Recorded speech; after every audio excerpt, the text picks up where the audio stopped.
ഉൽപ്പത്തി പുസ്തകം 3-ാം അധ്യായം. മനുഷ്യന്റെ പതനം. ദൈവമായ കർത്താവ് സൃഷ്ടിച്ച എല്ലാ വന്യജീവികളിലും വെച്ച് കൗശലമേറിയതായിരുന്നു സർപ്പം. അത് സ്ത്രീയോട് ചോദിച്ചു, തോട്ടത്തിലെ ഒരു വൃക്ഷത്തിനെയും ഫലം തിന്നരുതെന്ന് ദൈവം കൽപ്പിച്ചിട്ടുണ്ടോ? സ്ത്രീ സർപ്പത്തോട് പറഞ്ഞു, തോട്ടത്തിലെ വൃക്ഷങ്ങളുടെ പഴങ്ങൾ ഞങ്ങൾക്ക് ഭക്ഷിക്കാം.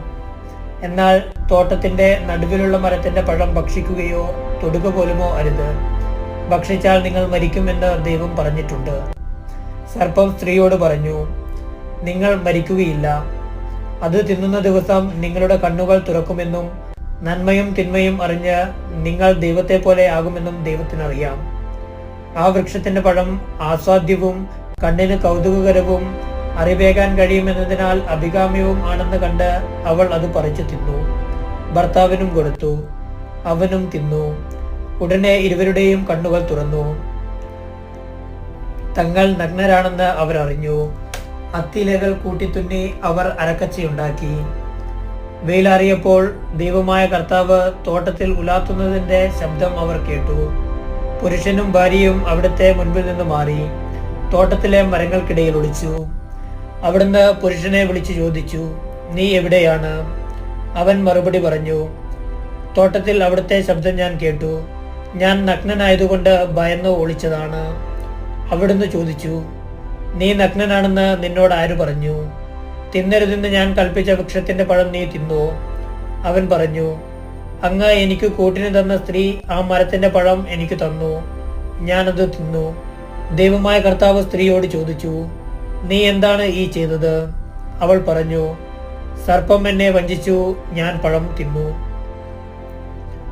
ദൈവമായ കർത്താവ് സർപ്പത്തോട് പറഞ്ഞു, ഇത് ചെയ്തതുകൊണ്ട് നീ എല്ലാ കന്നുകാലികളുടെയും വന്യമൃഗങ്ങളുടെയും ഇടയിൽ ശപിക്കപ്പെട്ടതായിരിക്കും.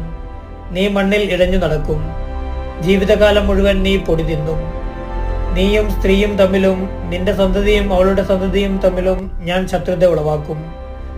അവൻ നിന്റെ തല തകർക്കും, നീ അവന്റെ കുതികാലിൽ പരിക്കേൽപ്പിക്കും. അവിടുന്ന് സ്ത്രീയോട് പറഞ്ഞു, നിന്റെ ഗർഭാരിഷ്ഠതകൾ ഞാൻ വർദ്ധിപ്പിക്കും. നീ വേദനയോടെ കുഞ്ഞുങ്ങളെ പ്രസവിക്കും. എങ്കിലും നിനക്ക് ഭർത്താവിൽ അഭിലാഷമുണ്ടായിരിക്കും, അവൻ നിന്നെ ഭരിക്കുകയും ചെയ്യും. ആദത്തോട് അവിടുന്ന് പറഞ്ഞു, തിന്നരുതെന്ന് ഞാൻ പറഞ്ഞ പഴം സ്ത്രീയുടെ വാക്കുകേട്ട് നീ തിന്നതുകൊണ്ട് നീ മൂലം മണ്ണ് ശപിക്കപ്പെട്ടതായിരിക്കും. ആയുഷ്കാലം മുഴുവൻ കഠിനാധ്വാനം കൊണ്ട് നീ അതിൽ കാലയാപനം ചെയ്യും. അത് മുള്ളും മുൾച്ചെടികളും നിനക്കായി മുളപ്പിക്കും. വയലിലെ സസ്യങ്ങൾ നീ ഭക്ഷിക്കും. മണ്ണിൽ നിന്ന് എടുക്കപ്പെട്ട നീ മണ്ണിനോട് ചേരുന്നതുവരെ നെറ്റിയിലെ വേർപ്പ് കൊണ്ട് ഭക്ഷണം സമ്പാദിക്കും. നീ പൊടിയാണ്, പൊടിയിലേക്ക് തന്നെ നീ മടങ്ങും. ആദം ഭാര്യയെ ഹവ്വ എന്ന് വിളിച്ചു, കാരണം അവൾ ജീവനുള്ളവരുടെ എല്ലാം മാതാവാണ്. ദൈവമായ കർത്താവ് തോലുകൊണ്ട് ഉടയാടയുണ്ടാക്കി ആദത്തെയും അവന്റെ ഭാര്യയെയും ധരിപ്പിച്ചു. അനന്തരം അവിടുന്ന് പറഞ്ഞു, മനുഷ്യനിതാ നന്മയും തിന്മയും അറിഞ്ഞ് നമ്മളിലൊരുവിനെ പോലെ ആയിരിക്കുന്നു. ഇനി അവൻ കൈനീട്ടി ജീവന്റെ വൃക്ഷത്തിൽ നിന്നുകൂടി പറിച്ച് തിന്ന് അമർത്യനാകുവാൻ ഇടയാകരുത്. കർത്താവ് അവരെ ഏദൻ തോട്ടത്തിൽ നിന്ന് പുറത്താക്കി. മണ്ണിൽ നിന്നെടുത്ത മനുഷ്യനെ മണ്ണിനോട് മല്ലിടാൻ വിട്ടു.